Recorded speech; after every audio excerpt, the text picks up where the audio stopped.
Hello. The mask is back, okay, and we have some controversy with this card. Now, you might not think that, judging off of what we see on YouTube now. Not much of people are talking about it, but a few are, and it's mostly the fact that we got a lot of eye pokes in the main event, even though I predicted Dolidze to win. He fouled a lot. It wasn't just the eye pokes. And I think there was a groin shot in there. And just in general, this was a weird card. So, I mean, that's why I'm saying this is a controversial card. And starting with the beginning here, we have Carly Judas. And in these two first cards, fights, we had women's fights, which we expected, most UFC fans expected to be a decision. Some picked Dubin by KO. It was actually Judas that got it. And I'm going to be honest, I don't really understand why she was such a huge favorite originally.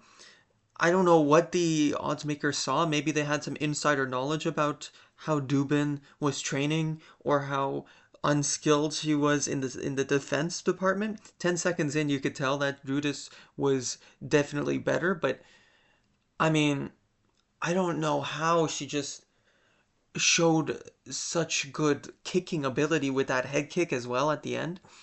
I really think that this was like even before you see these odds minus 370, before then it was like minus 600.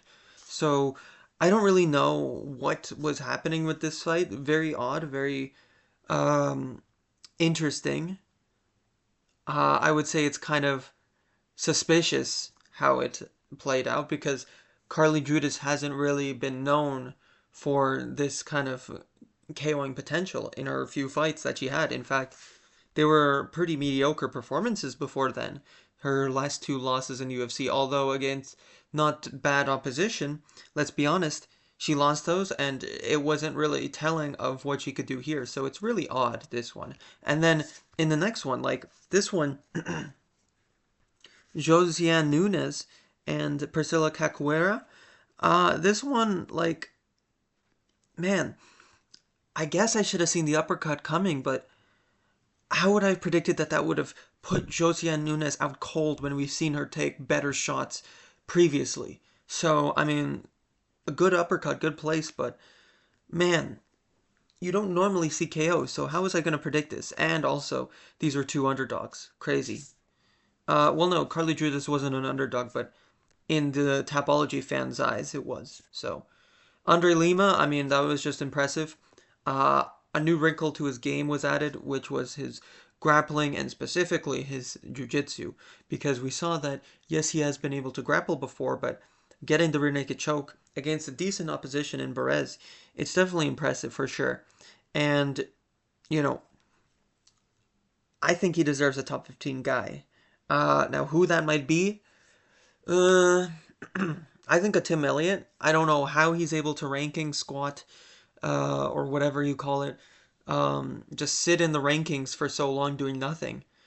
Yes, he has a win over Sumo Dwarji, but that was, I think, catch weight, and even then, he hasn't fought in like 2+ years, it feels like, so I'd say give him Tim Elliott. Tim Elliott makes sense. And but yeah, he looks impressive. Great prospect. Sam Hughes.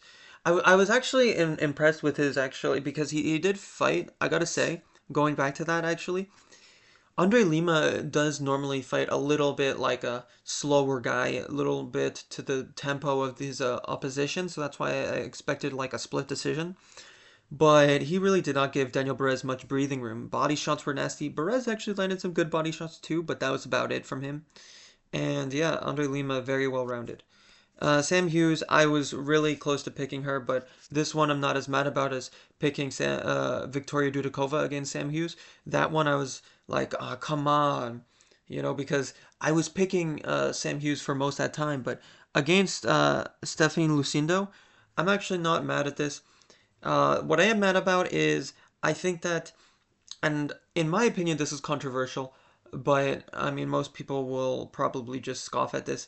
I honestly think that there is a better argument for 30-27 than there is 10-8 in the second round, because Sam Hughes got a 10-8 in the second round because in the last 3 minutes, I guess, she had a top position or control, and she had to control the back, and she had a choke. It didn't really look like it was in. I mean, I'm surprised that most of the people um, on social media and whatever else were saying, "Oh my gosh, it was so tight. Oh my gosh!" And then one of the judges actually ended up giving it a 10-8. If she wasn't awarded that 10-8 by that one judge, Stephanie Lucindo would have gotten the win. And I think that she did win, but I'm not mad at a Sam Hughes win either. I think that Stephanie definitely won rounds 1 and 3.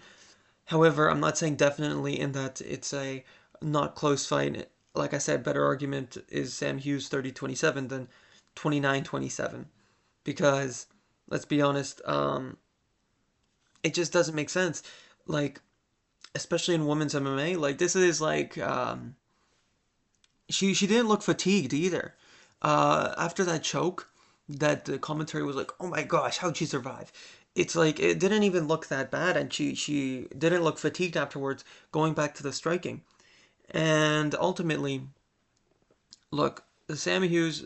I always knew that she was like more underrated than a lot of these other people are led to believe, but I just think that one of these days she can't keep winning these split decisions, and she can't win just off of grit, because that's mostly how she wins. This 10-8, these 10-8s that they're giving out these days, they're it's like a Justin Gaethje, Rafael Fiziev first fight 10-8.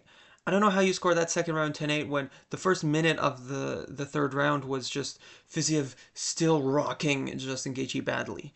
And by the way, I still think that you can give that fight, the first and second fight to Fiziev.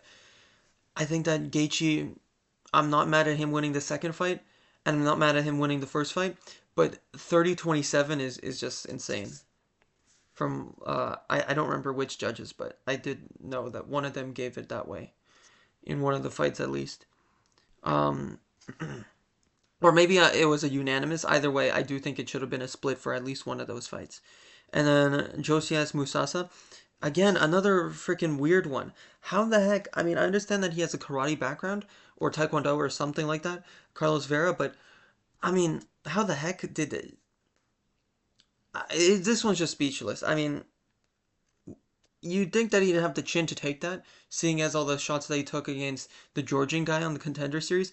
But Josias Musasa just he didn't have it. He didn't have the chin, and he looks kind of like a bum now that he's losing to 11-4 guy who got outdone by Rinya Nakamura. Okay, he's not looking like a good prospect these days. And Su Young Yu, AJ Cunningham. I was impressed with Su Young Yu in his striking a little bit because he actually outdid AJ Cunningham for I would say majority of the striking. Cunningham had his moments, or Cunningham, but yeah, this wasn't the most eventful fight, I'd say. And I definitely don't think he should have been a minus 600, but you know, he showed why he was the favorite. He definitely got like a 30-27 in my eyes. So not bad performance there. Mostly out grappled him, and did decent in the striking as well. And then Waldo Cortez Acosta and Ryan Spann. I basically just thought that Ryan Spann would be faster, and he wasn't. Because we saw with some other of these guys that move up to from light heavyweight to heavyweight, it's just a completely different speed and athleticism. But you gotta take into consideration as well, like a guy like Kennedy Nezuchukwu, he was beating Chris Barnett, and what's the other guy? Another blob, I think, like Lucas Bresky, who isn't really a blob in the same sense, but he's not the most athletic guy. So you compare those guys to Waldo Cortez Acosta, it's not the same. Waldo Cortez Acosta is a good top 10 heavyweight. He has really good hooks and decent straight punches. So combined with that, he also has some like solid power. It's just that Andrei Arlovsky has a really like odd chin. Sometimes he gets knocked out with one punch, and then sometimes, or he gets dropped with one punch, and then sometimes he'll be able to take a lot of concussive blows out of nowhere in one fight. So yeah, that's why Andrei Arlovsky was able to take so much punches and so much damage there. And then Kevin Vlahos and Seungwoo Choi. Yeah, this is basically what I expected. I mean, Seungwoo Choi, he's like got a decent frame, decent range for the weight class, but aside from that, he's not really got much these days. I think he should probably be cut from the promotion. But Kevin Vlahos, in very impressive performance. People are drawing parallels to Ilya Taporia, and I can see it, to be honest. Although we do need to see more from him before we can really hop on the hype train. Pump the brakes a little bit. But boxing insane. Definitely see the similarities in Ilya style wise. It's just a matter of can he perform to the same high level. And then we have Brenison Ribeiro versus DR. I'm not gonna try and pronounce the. Actually, it's not that bad. Nergozai. Yeah, I think that he. The thing about Nergozai is he's just he looked slow, and you could tell by the fact that he wasn't able to cut all the weight, 5 pounds around about 5 pounds uh, of weight he couldn't cut. And Brendan Ribeiro, I always knew that he had good striking, even in his first couple of fights, but the issue was against Kyle Machado, he was kind of just like doing jab overhand or jab slapping hook or something like that. I just vividly remember that's how the fight went. And it just looked like a very sloppy fight on both ends. So, yeah, I just couldn't trust his striking coming off of that fight, especially since it was a split decision as well, seeing as, he didn't make it look dominant. But over here, he showed some good submission game there, finding the Kimura, I believe. And ultimately, much straighter punches, tidied it up very well, very nice. In his first fight against Mingying Zhang, I did think that he looked decent until he got KO'd. So, and his reach is very insane for the weight class as well. So, I mean, look, he's a guy to look out for, honestly. And Damon Blackshear versus Cody Gibson. Yeah, this one was pretty cool. I was surprised at how good Cody Gibson was doing in the striking. Finally, I get a Cody Gibson fight right. First time in a while. And ultimately, Cody Gibson, he actually did look like he was trying to impose his will early in the first round. But then Damon Blackshear, it kind of went how I predicted it. In fact, I got the submission in the second round, as you can see by my Tapology picks. Um, Although I didn't do great overall in the card, there was a lot of upsets, okay? All the women's fights went exactly how I didn't think they'd go.